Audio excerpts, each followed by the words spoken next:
Welcome back to Sports Talk with Dad. As always, my name is Kyle, and I cannot call this Sports Talk with Dad without the man sitting next to me. A man who has a very old opinion, and yet I'm starting to find myself to agree with him, my dad Tim. You should agree with all my opinions because they're all right. Wrong. Absolutely wrong. So what are you talking about? So when you were a kid in like the 1850s, you know, they didn't have cans and stuff. No, but when you were a kid... I've never heard you do an old joke on here. Never. We never start the show like that. But when you had cans of sodas and stuff, right? Glass bottles, not plastic bottles. Right. But you've done a thing since I've been a kid where I've seen my grandparents did it.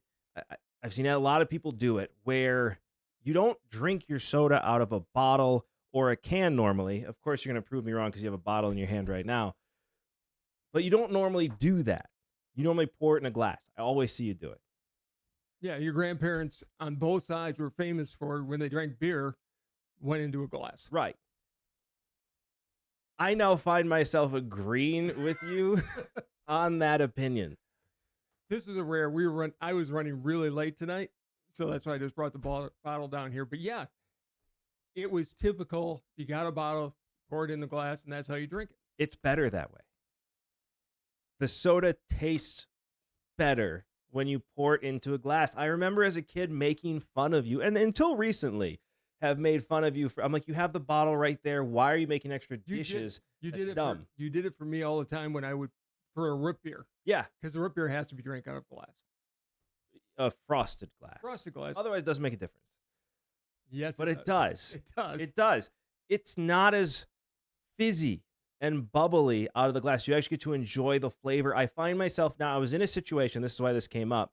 I was in a situation yesterday where I was on the road. Okay. And I was just really craving a soda for whatever reason. It had been a long day. And so I went and got a Pepsi Zero Cherry, which is my go-to right now. Okay. And I'm drinking it out of the bottle. And normally I have a glass when I'm drinking soda because normally I'm home. I drink water on the road. And I'm like, this doesn't taste good. Like, what's wrong? Like, looking at the soda, wondering what's wrong with this soda. And I take another sip and I realize what it is there's so much fizz in my mouth from drinking out of the bottle. And so I literally had a water bottle in my back seat, one of those big core ones, and I poured the soda in the water bottle and drank it out of there just to enjoy the soda. Now, I will give it one exception to that rule. Back in the day when I was a kid, we could get Coke in pint bottles. Okay. And we used to get them frosty cold. The only way to drink Coke, the way it tasted the best, was out of a glass bottle. Why they went away from that in this country is beyond me. I know it's money. I know. The Mexican soda that you can buy, they do the Coke with the pure cane sugar in it. Which is the original recipe. It's the original recipe. It's good, but I've been so used to the corn syrup and the other stuff they use over the last, 50 years? It's the greatest marketing of all time. Coke Classic versus New Coke? New Coke was a known failure. Coke going into that knew it was going to fail. For those of you that don't know, you can look it up. It's 100% truth, and it's the greatest marketing idea ever. It was brilliant. They wanted to switch from corn syrup, or to corn syrup, from cane sugar because it was cheaper. But they knew if they just switched, people would be mad. And so they came up with New Coke, which was this disgusting tasting Coke that I've never had it, but from what I hear, you were around for it. It was closer to Pepsi, uber sweet. Nobody liked it, but they left it out for like 6 months. No, 2 years. Was it that long? 2 years they left New Coke out to the point where nobody remembered anymore what the original Coke tastes like. They could have done for 6 months and nobody would have remembered. Switched back. Coke Classic. The Coke Classic, which is corn syrup. It's not even the same Coca-Cola, and people have been buying it ever since. But Pepsi's better either way. No, Pepsi is not better. Coke is definitely better. Especially Pepsi Zero is 1,000 times better than Coke Zero. Coke Zero tastes like it has lemon in it. I don't drink Coke Coke Zero. Diet Coke's better than Diet Pepsi. I'll give you that. There used to be something. There was one Pepsi product I really liked, and then we'll get into the show. It was called Pepsi Light. Yeah. It was Pepsi and it had lemon in it. They had Pepsi Twist when I was a kid. It was the same thing. It was really good. I like it a lot. Best soda ever. I wish they bring it back. We've got a problem before the show starts. You lost a bet. You must now pay off your bet, and we'll go into the game that you lost it on in just a second. But you are a loser. I was the winner. The women's Badger hockey team. Where's your pay up? Put on the Badger hat. No. Put on the hat. You lost. You made me wear golden goofer stuff. Yeah, but that was fun for me. Yeah. Yeah, this is fun for me. Pay off your bets. No. Am I going to have to call your mother? Or your wife? No, that's not fair. Yeah, that's right. There you go. Mm-hmm. That's what I like to see. Oh, it burns so bad. I hate it so much. So I already have to wear glasses today, and now you make me wear the hat on top of it. So Sunday we got together because it was the women's NCAA hockey final. Yeah, great game. Wisconsin versus Ohio State. 4.0. Yeah, which is strange in itself. For the fourth year in a row, those two teams were in the finals. Yeah. Last six champions of women's hockey has either been Wisconsin or Ohio State. Wisconsin tied a record in the state of Wisconsin. They won their fifth championship in 7 years. The only Green other Bay team Packers. That's did it. cool. That's amazing. But, the Badgers women took a 2-0 lead. Second period was close. Third period, Ohio State comes back and scores 2 quick goals. Yeah, the same way Wisconsin scored in the first period, Ohio State scored in the third period. And then Wisconsin got one passed late and then it was a stupid challenge. I mean, I don't agree with the decision. I get the idea she was trying to give her team a rest and thought maybe, but she didn't have her timeout though. I will give the referees, because we've got a friend who was really into it and said the Badgers should have gotten a goal. Well, those referees were never going to allow that to be a goal, an empty net goal. They did the right thing. There was a penalty, so it was 5-on-5 for the last minute. It was tripping at the end. Yeah. It was tripping at the end after the challenge, and they had pulled their goalie, and then it was just 5-on-5 with an empty net. Regular season, that's a goal. Yeah, absolutely. But in that situation, they weren't going to call. No, nor should they have. But it was a great game. I love women's hockey. It's fast. Those women are outstanding. Yeah. Ohio State, though, just known for their puck handling. They're sloppy to start the game. Yeah, they were. And I mean, even that first goal, it more looked like the Wisconsin player was the reason for that goal on a ricochet than Ohio State scoring the goal. I mean, it was rough to see. No, it wasn't. It was great to see. I mean, it was a fun game to watch. Once again, it's a one-score game. Yeah. These two are the two best teams in the country. Badgers were in control. They were. For most of that game. They were. I want to ask you something about Badgers in general. As long as you're wearing the hat, I'll ask you this. I'm wearing it for another 2 minutes, and I'm taking it off. That's fine. Through this segment. So Bob Johnson, Mark Johnson's father, yes, won 3 or 4 NCAA championships for the Wisconsin men's hockey team. Correct. He then went in, I think, 1989-90 season or 91 season. He went to Pittsburgh and won a Stanley Cup in his first season as head coach. Second season. Was it second? What I read, it was first, but whatever. Maybe I'm wrong then. Then it was the 90-91 season. It was the 90-91 season. Then I missed. Yes. Then right after that season, he was discovered to have a brain tumor, and he had passed by August. Yeah, like 3 months after he won the Stanley Cup. Yeah, it was real quick. But then you look at Mark Johnson, who has won 9? How many championships has he won now? I don't know. He's won 5 in the last 7 years, and he had a couple from before. 8 or 9. When you compare father and son, which has got the better record? I mean, granted, it's men's versus women, but I was going to say it's 2 different sports. It's what a legacy for both of those, for that family.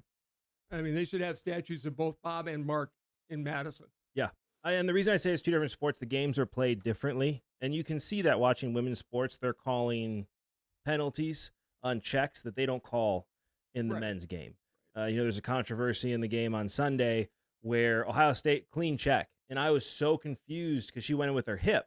Mm-hmm. And I was so confused because in the men's game, you just take your elbow, slam them into the boards, and nobody thinks twice about it. In the women's games, they have different rules for that. It's just a different In the game. men's team, tooth getting knocked out. It keeps skating. Just keep going. Yeah. Lost a chiclet. We'll get it fixed later. Exactly. Women's game, they're not going to lose teeth. No. But So, I mean, also, if you look at men's hockey, it had been established for a lot longer, where women's hockey is still a pretty new sport, is. especially for how popular it is now. This 5-7 is better than what his dad did. To do that in any championship. Are the 9 championships more impressive than going 4 or 5 national titles on the men's side and then a Stanley Cup? I mean, I don't think anything's more impressive than that. But winning 5 and 7 years is amazing. Absolutely and it's unbelievable. not like they was going. It's been around for 20 plus years. These girls have been around. There's a lot of players and generations of players now. These are good. For Mark Johnson to do that with this, So I'm saying this 5 and 7 is a different ballgame. This 5 and 7 is a different ballgame. And hockey back in the 70s. Yeah. I mean, it was a war every night on the ice. Yeah. That was back in the days when essentially they formed a piece of plexiglass over the goalie's face. That's not going to stop your jaw from being broken with a hockey puck. No. But in any case, okay, you can take the hat off. Thank You you. paid your bet. I want to hey, be nice. No. I want to touch on something because Bob Harlan passed away last week. His memorial, or March 5th, I think. Yeah. The memorial was this Former Monday. president of the Green Bay Packers. Yes. President of the Green Bay Packers. And the guy that set up this 30-year run. He had been in the organization for quite a while. It was the only good thing that Dan Devine did. He hired Bob Harlan and brought him from, I think, St. Louis at the time. Okay. But he worked his way up and became the president of the team. And people don't realize it wasn't just hiring of Ron Wolf and then that Super Bowl. His biggest legacy is the way the stadium looks now and getting a tax passed that only passed 53 to 47. Yeah, that's 6%, but it was for the people in Brown County in Green Bay. Yeah. So to give a background of the story here, Yeah, Packers. You need to do that. I forget sometimes. You do, but it's okay. I'm here for you. So the background of the story is Bob Harlan president of the Packers, hired in 1990 as the president of the Green Bay Packers. Dan Devine had hired him as a scout years before, had been in the Packers organization. Was the scout or was he? I think he was a money guy. I thought it. He negotiated contracts. Okay. Okay. So he was that instead. Hires Ron Wolf with the caveat that had never been that hadn't happened since Lombardi had left, which is the board has no control over player personnel at all. It has everything to do with the GM. When the Brett Favre deal was about to fall apart because he didn't pass the physical, Harlan walked in and said, if we do not allow this to happen, we will never get a quality GM ever again in Green Bay, and we're going to stay in the basement. Convince them, okay. I think he just walked in and said, look, he's our GM. Right. You as the board are no longer involved in player personnel decisions. Because Judge Perrins, who had been in the head of the board from like the 70s to the 80s, and look how good they were during that period. Yep. Completely destroyed the team. He did. And so Ron Wolf gets Brett Favre, ends up bringing in Reggie White, hires Mike Holmgren. List goes on and on and on. We're there. But the biggest thing is Lambeau Field. So they had played in Green Bay and Milwaukee 4 games each. They have been splitting that. Bob Harlan also ended that in 1994. Well, in the story, to go along with that, apparently he had a conversation with Bud Selig and said specifically, do not make that stadium big enough to host football. We're not playing there again. Yeah. Never happening. So he brought everything to Green Bay. Lambeau Field at the time had metal green sideboards on the outside of the stadium. It looked terrible. And so Harlan would go door to door to people and talk to them about the importance of getting this tax passed. Right. And he got it passed.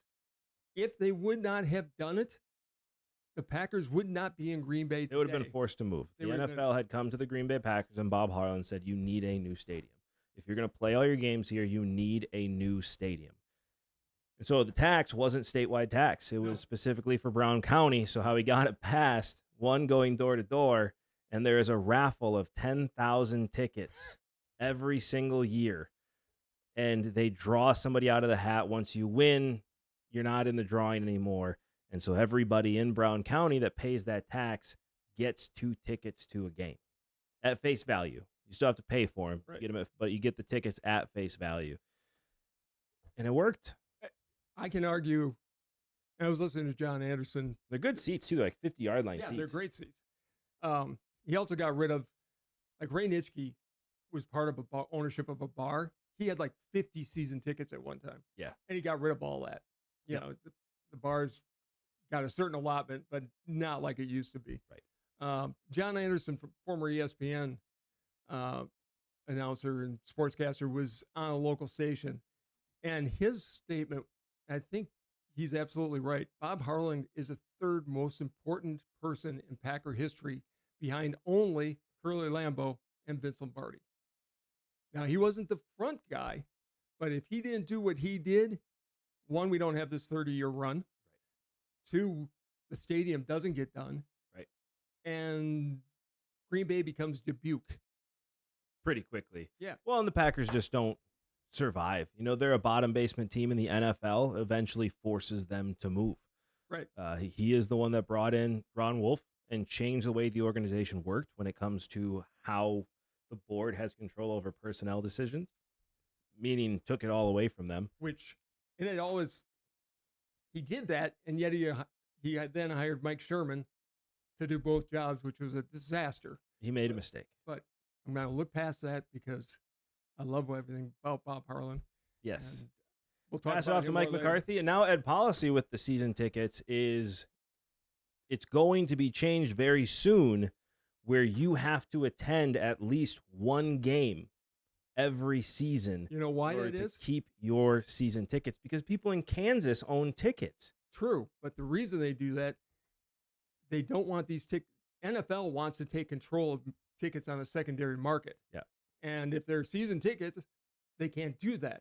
So they want to make sure these are being used by the season ticket holders and not just being sold off. Which they are. I mean, it's why you see more Lions fans there now than Packers fans, more Oh. Vikings fans than Packer fans at home games of the Green Bay Packers. And it is because people are willed these season tickets, and it's just not going to be a thing anymore. You have to attend, otherwise you give them back, they get resold, and you just have to go to a game. I think Ed Policy is going to be a vastly different president than we've ever seen. He is much more hardcore, much more metropolitan because he's from San Francisco. Yeah. Well, if he's not careful with one decision he's talking about making, he's going to lose Packer fans forever. And that decision? You do not sell the naming rights to Lambeau Field. We talked about this when Bob Harlan was president, and he decided against it. I can see it happening only under one condition, like they did. Hear me out, because I think it's going to happen, by the way, but it will be American Family Insurance presents Lambeau Field. Nope. I think it's going to happen. Unacceptable. Not It'll be Quick Trip. There's already conversations. not arguing with you about it at all. From rumors I've heard. I don't have any inside Well, knowledge, but from rumors I heard, Quick Trip's already. Quick Trip probably trying to talks. keep Buc-ee's out of the entire state, and They that are. might do it. They lost one, Yeah, but they won Madison, but that's a story for a different day. exactly. It's sad to see him go. It was a great memorial. They'll put him up on the wall if he's not on there already. I think he already is. He should have a statue outside. They've got a Bob Harlan Plaza. I think it's inside the atrium. They do now need to put up a statue. Bob Harlan, not a professional football Hall of Famer, Should be. needs to go in the Professional Football Hall of Fame now. He's obviously been in the Packer Hall of Fame for a long time, but he did save a franchise. And his kids are, Kevin Harlan is well known. He's an announcer. They're all nice people. That's his kid. That's his kid, yeah. Yep. And Never knew that. And I could go down about how we should be connected to the Harlan family, but aren't because somebody wouldn't take one for the team. But that's another story for another day. Anyways, one other thing. We're moving on from the Packers. This I just was told about yesterday. Baseball season's getting ready to open up. American Family Field is adding a new food at the ballpark. What's with these new foods being added everywhere? Wait, it gets worse. AmFam is going to have corn dogs. I didn't know they didn't always have corn dogs at Brewer games. I would have thought that would have been there. When have you ever had a corn dog at a baseball game? I don't know, but I would have bought one. I mean, I love corn dogs.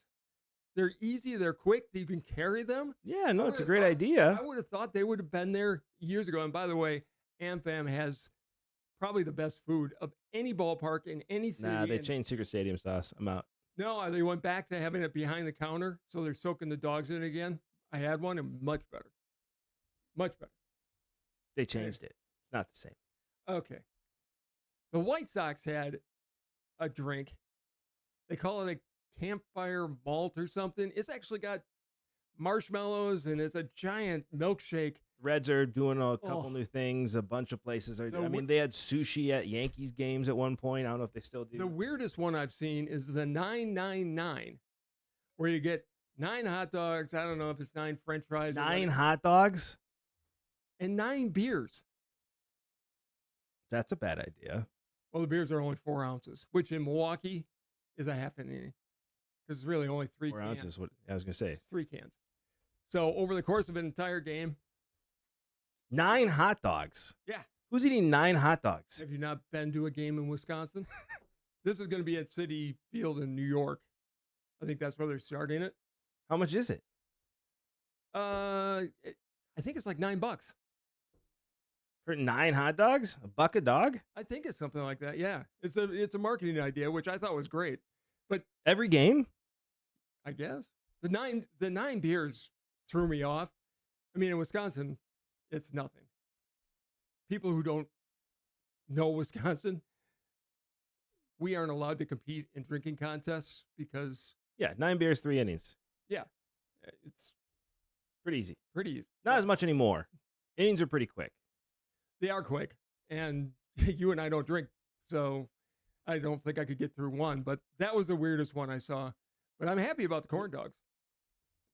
I'm still confused that you're confused about the corn dogs. Where have you ever had a corn dog at a baseball game? I think I've had one someplace. Where? I don't know if it was in Tampa or if it was in Houston or Denver. I've never even heard of a corn dog at a baseball game. Why wouldn't there have been? Why would there be a corn dog? It's known for hot dogs. Well, what's inside a corn dog? Well, I know, but like... All right, and it's easy to carry around. It's on a stick. You can sit there. You're not going to...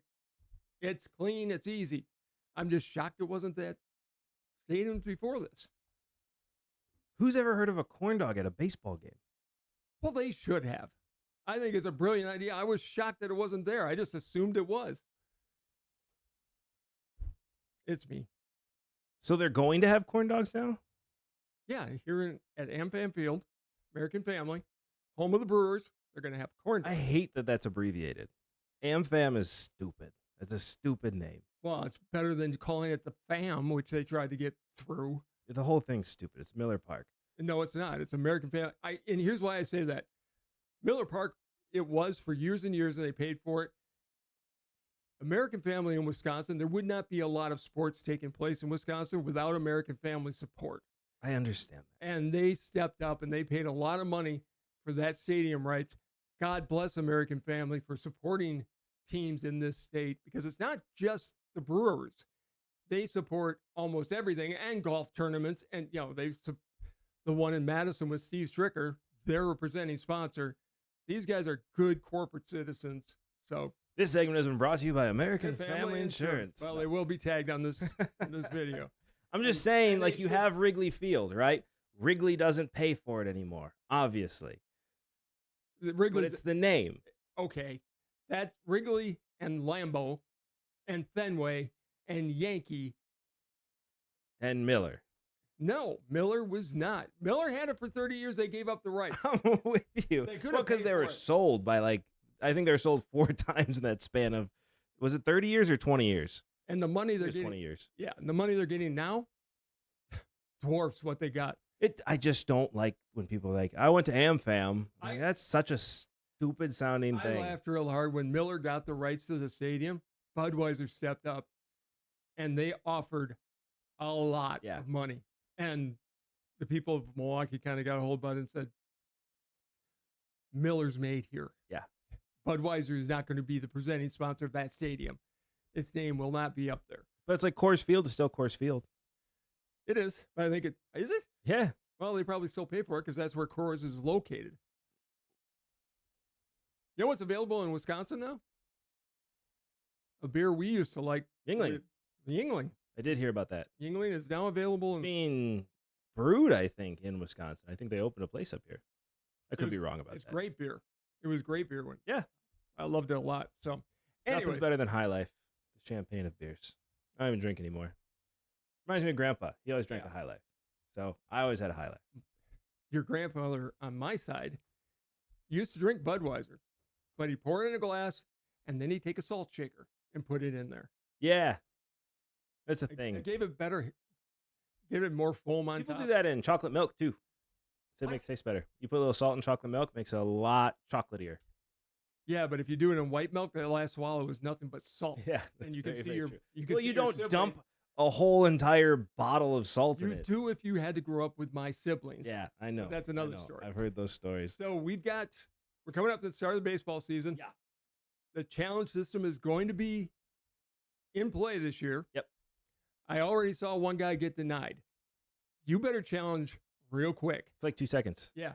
And if you don't, Well, here's the interesting part. Since Angel Hernandez has been gone, right, Thank the God. last year, so may he rest in peace. he's still know. alive.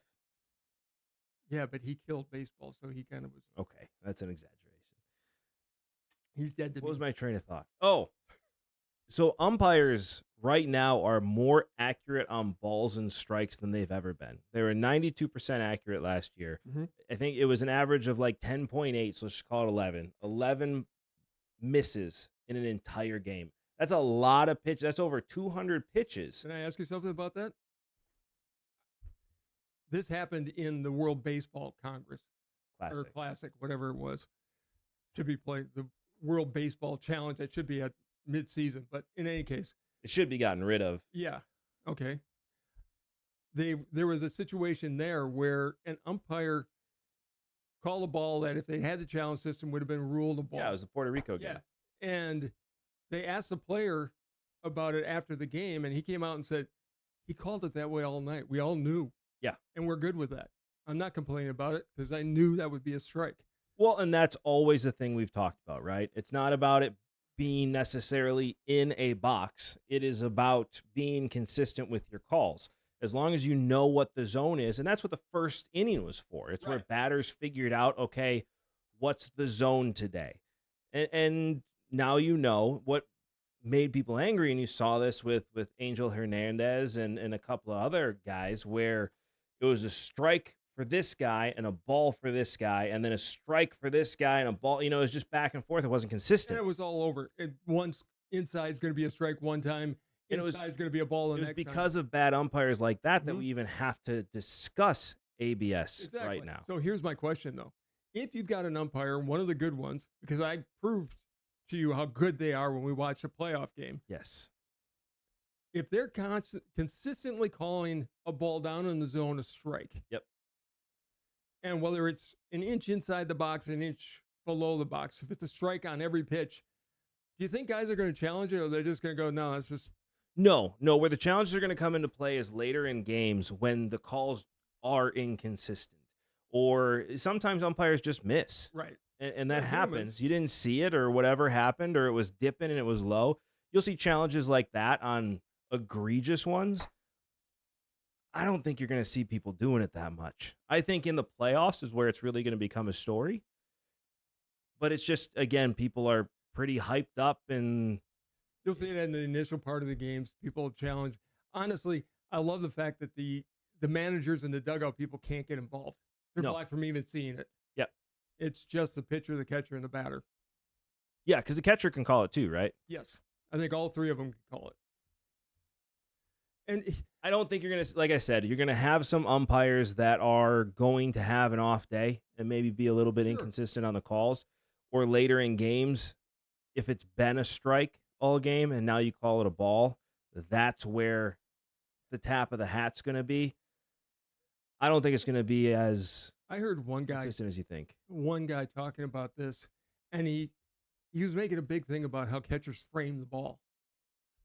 And I'm like, yeah, they're supposed to do that. If it's a low ball and they can catch it with their glove upside down, Right. that takes a ball to a strike. Well, also the umpire, that has nothing to do with the umpire calling the ball. No, If you're a good umpire, it doesn't affect. you've made the call already, because it's when the ball crosses the plate. It has nothing to do with how the catcher catches it. But the first guy I ever saw do it was, of course, Johnny Bench. And Yeah. he was so good at it that he could take a ball 2 inches outside and make it a strike because it was so subtle. Again, that should have no impact on how an umpire calls a game. It shouldn't, but as it's crossing the plate, if the glove is coming in there, he was able to catch it.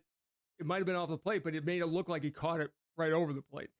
It was artistic to watch for him frame a game, and there's still some guys who can do it. I mean, some guys take it from down low and they force it up to the head, and I'm like, okay, yeah, learn how to do it, and then we can talk. But but no, if you look at the minor leagues, it's average about 2 per game is what you saw him challenged. And I think you're going to see less than that. I think it's going to average 1 per game. There may be days where people kind of go nuts with it, but there's certain rules too. You can only do so many, and if you get it wrong, I don't know all the rules to it yet. I just think these guys are so good, and they have so much respect for the umpires. Pros, man. They don't miss that much. And again, 92% accuracy. What are we talking? 2, 3, maybe 400 pitches in a game? Yeah. And you're missing 10? That's pretty solid. It is. And again, all this conversation started because of how bad one umpire was. This is all about one umpire, which is they should have been able to do something with it before they did, but they couldn't because of the union and whatever. But it is about one guy. That's all it is. I think it's good that it's in the sport. I do. I think this could be a useful tool, but I just don't think it's going to be used that often. I want to get rid of the box. On TV? Yes. It ruins the game. It's awful. Even Fox, I start to see it after a while. It's better. Yeah, but just let me watch the game. Right. I want to be able to see balls and strikes, not you have you tell me through a box.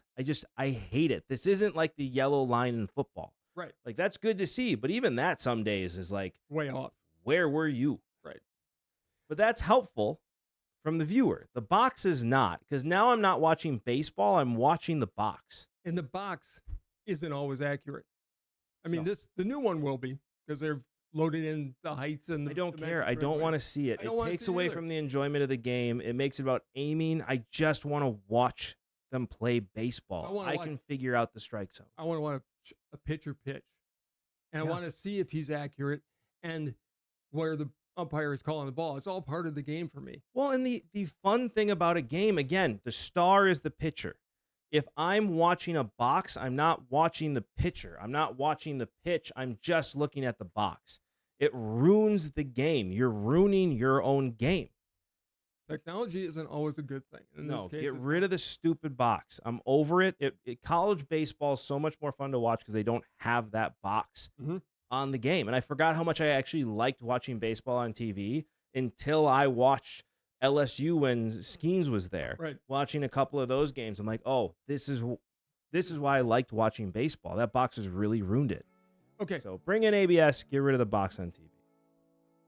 You brought something up to me late last week, and we were talking about the Bucks, and Giannis may or may not be traded, but it made me think about something because for those of you who don't know, obviously we live in Wisconsin. That's where we broadcast from. The Packers are the state team. Yes. So are the Brewers. The Brewers are the state team as well. The Badgers are the state team. Yep. Then there's teams like the Bucks and Marquette, which are really Milwaukee only. Marquette is very much Milwaukee, and yes, the Bucks are also very much Milwaukee. I mean, the whole state will follow them like they did when they won the title, but for the most part, it's isolated in Milwaukee. I don't know how much people outside of Milwaukee, when they were on the championship run, paid attention. I think they did in Madison. I think there were a lot of people that came over, but I don't think there were people in Eau Claire that did it, like they do for Brewers or for Packers, certainly. So it made me think, are there other states like that? Like in Illinois, are the Cubs the state team, or is it just in Chicago? Depends where you are in the state. I mean, the White Sox are South Side, 100%. Mm-hmm. The Cubs, I would say, I mean, it's definitely the north side of Illinois, and I think it bleeds down into it. Don't forget Iowa. Iowa is a bunch of Cubs fans because you have the Yep. Iowa Cubs there. That's Right. where their AAA team is. So, yes, the Cubs do extend. Now, if you go more southern The Cardinals. Illinois, those are all Cardinals fans. St. Car- Louis is right there. And Cardinals used to have, I mean, they were a 7-8 state team. Yeah. Before the Royals came to Kansas City. But I still think there was a lot more St. Louis fans, even going up to some of into the Dakotas. Were the Royals the Braves? No, No. I mean the Buffaloes. They come from Buffalo. the Royals? Yeah. Where the Royals come from? No. They changed their They name. were the Philadelphia A's, and then the A's went to Oakland. Well, they're the Kansas City A's for a while. Right. And then they went to Oakland. I don't know if the Royals were expansion or if they were another team that moved. I don't know. I can't remember. No, it was the Cincinnati Royals, the basketball team, that changed their name to the Kings. That's what I'm thinking of. Oh, yeah, they did that when they went out. So Kansas City might have always been there. I don't know. In any case, it's a newer team. But then there's teams like, or states like Texas, who I'd argue Dallas is the state team with the exception of Houston. Yeah. Well, when the Oilers were there, I don't know what the fan base was for the Oilers. They were big. Yeah. They were big, but they were American Conference. Dallas was obviously National Conference. But it would just, so many of these sports, I mean, I've said it for a long time. I think Milwaukee would be a better hockey town for an NHL I team. don't know, though. I think they would. I would buy season tickets to a hockey team. Yeah. I would. I'm not going to buy season tickets to the Bucks. I don't follow basketball enough. And once Giannis is gone, the Bucks are just going to be terrible. That's the issue. Is the Bucks are going to be bad as soon as Giannis is gone. They've been bad ever since I was a kid. I mean, Herb Cole bought him to keep him here, but then nobody spent any money on players, and nobody wants to come and play in Milwaukee. It's just not that type of city. And then there's states like Washington, who may lose all their teams right now Probably. because of, for those of you who haven't heard, they're trying to pass a wealth tax. They already did. Did they pass it? Yeah. So players are going to be taxed extra. 9.9%. It's that high? I thought it was like it's 5. No, it's 9.9%, which is still less than 5 states. I don't care. It's less than California. But It's less than New York. It's less It's than New Jersey. targeted specifically at millionaires? You have, if you make $1 million or more a year, you pay 9.9%. Okay, and in baseball, tax. that's the majority because the minimum. Baseball, football, unless you're a practice squad guy. Yeah. Teams are, I mean, that's going to cause a real issue for a lot of teams. And Seattle's talking about moving because they're getting a new ownership. I think it's just a play for a new stadium. they've got a great stadium. It's old. They want a new one. It's a new ownership. They want a new stadium. Well, that's not going to happen. I don't think I just think that's a play for the stadium. I really do. I think if there's one team that is primed to move, it's the Angels in California. Because they are, in fact, the second. They're Where are they the gonna move? afterthought. Salt Lake City. Manfred doesn't want teams moving to Salt Okay, Lake City. Manfred needs to go away because baseball doesn't need to expand. It needs to contract. Yeah. And at some point, I need a commissioner to look at the game as a whole and how to get it really healthy. Well, you need to move. The A's at this point are never going to Vegas. They haven't even broken Did you ground. say- It's not happening. 10% of the stadium is built, which means. Oh, did they actually start? They Did you just say 10% has been built? Yeah. How does it even work? It looks like they've got the footings in for pilings, but that could also be for just a building. I mean, it doesn't look like they've done anything there. Because they don't want it. They don't want the A's. Well, there. here's my problem with going to Vegas. It was my same issue when the Rays were trying to go to thinking about Orlando. Those are tourist destinations. Right. You can't rely on filling your stadium with tourists. Not for 164. No. Not for a 164 game season. 62. Well, the issue is 162. Sorry, 154 went to 162. I always mess it up. The issue is, and this is why it's not going to happen. Nevada has not approved the trademark for the Las Vegas A's. Correct. And so without the trademark, they're not moving.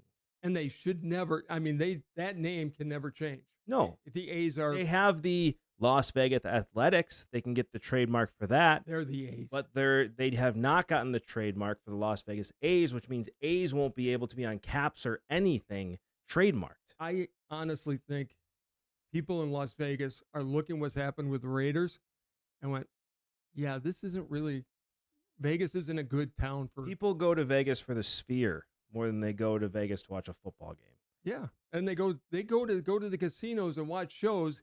They don't go there to go to a football game usually. They don't. And the NBA is talking about expanding there. They've now opened up conversations. It's just not going to work. What should have happened is a pivot needed to be made already to Salt Lake, to Nashville, or get back to Oakland and figure out how to build a damn stadium there. That's what should happen, because I think Oakland or San Jose, and tell the Giants, you don't have any claim over San Jose. This is where we're moving. Exactly. And you become the San Jose A's. But again, you need a strong commissioner who actually could control his owners and say, this is happening. That's what happened back to the Bucks, because I don't know how we got here. But back to the Milwaukee Bucks, that's what happened when Silver took over. He came to Milwaukee and said, you either get a new stadium built in the next 5 years, or this team is going to now be owned by the NBA. We're going to buy it from the new owners, and we're moving to Seattle. Absolutely. And it was really close. It was Talk about a close margin of a vote. It was like 52% approval. And Pfizer's great. I'm really glad it was built. It's completely changed the downtown landscape. It's a beautiful stadium. Had to happen. It's one of the most beautiful stadiums in the country. Well, and it's a place that wasn't known as the best place to walk around, and it completely revitalized that area. Well, now they have the Deer District there. Right. They've done what, the Brewers are going to be doing a district in part of their parking lots. They're talking about building retail stores and restaurants and whatever in part of their parking lots that really don't get used that much. And you know what's going to be part of that? Apartments. A new stadium. No. Yes. It is time. That thing was a dump when it was built. Not a dump. The sightlines are bad. I love terrible stadium. You have to have a roof. It's a terrible stadium. Have to have a roof in Milwaukee. I don't know how they allowed Detroit and Minnesota to get built without a roof. I don't either. That was dumb. Because they knew that neither of them would ever be in the playoffs. They need to have a new technology for the roof so that the sightlines are better than what we have at AmFam right now. I'm not arguing with you about that. It's a terrible stadium. They just signed a lease. That stadium's there for the next 20 years. 20 or 30. Yeah.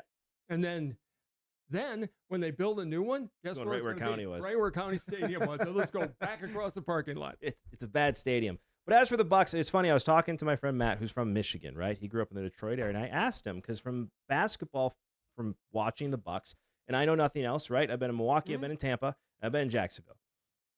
None of them have basketball teams except Milwaukee, right? And so for me, I see basketball, I'm like, oh, it's a city. Even if you look at Chicago, right?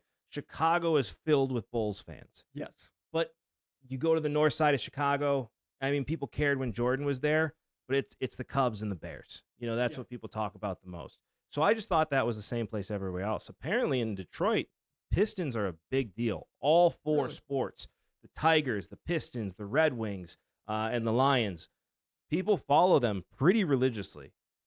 I would think Boston would be like that too, because of the Boston is also another one. But again, Boston is the city following it, right? Correct. And the state, Massachusetts, but Massachusetts is the size of Chicago. Exactly. And I would say New York is so divided up. I mean, I think there are more Yankee fans there for baseball. It's Jets and Mets, or Yankees and Giants, from my understanding. That's what I've heard as well. And there's not a lot of Mets and Yankees fans, and they're always Mets and Jets fans, and they're always really sad. I want to know from our viewers if their team is the state team or is it just a local team? Is that what this was about? Because we went off on... We went squirrel chasing tonight. A lot. Yeah, we did. You let us know what you think in the comments below. And while you're down there, don't forget to like, subscribe, and hit that notification bell so you get to enjoy this show as much as we enjoy making it. You and I have had a great show, but as you all know, you cannot have a conversation with your father without your dad getting the last word, so it is all you. We talked earlier about Bob Harlan's passing. He was a great guy, but not only was he a very brilliant businessman, he was also a great human being. I think I've told this story once or twice on the show. My co-host at one time when he was a little kid was very, very, very ill. Had a rare disease, had to have emergency surgery. A surgeon who in the town we lived in at the time called me and said, you got to get his head right. He's not ready for surgery. So I was desperate. I had met Bob Harlan a couple times just at events. No way he should know me. He always picked up his own phone, or he called you back. And he picked up the phone. I told him what was going on. I said, can you get me an autograph picture? William Henderson was Kyle's favorite player. I said, it'll help. And Bob said, yeah, no problem. I'll take care of it. Well, he went the extra step. He actually got word to William Henderson. And after practice, William Henderson called Kyle at the hospital and talked to him for not 5 minutes, not 10 minutes, for 90 minutes. And by the time he was done, Kyle was ready to walk through fire. But that was all coordinated because of the humanity and the gentleman that Bob Harlan was. So for me personally, as a parent, Bob Harlan is in my top 1 or 2 people I've met of all time. So thank you, Bob. Rest in peace. Thank you, as always, so much for watching. This has been Sports Talk with Dad. See you next time. Bye, everybody.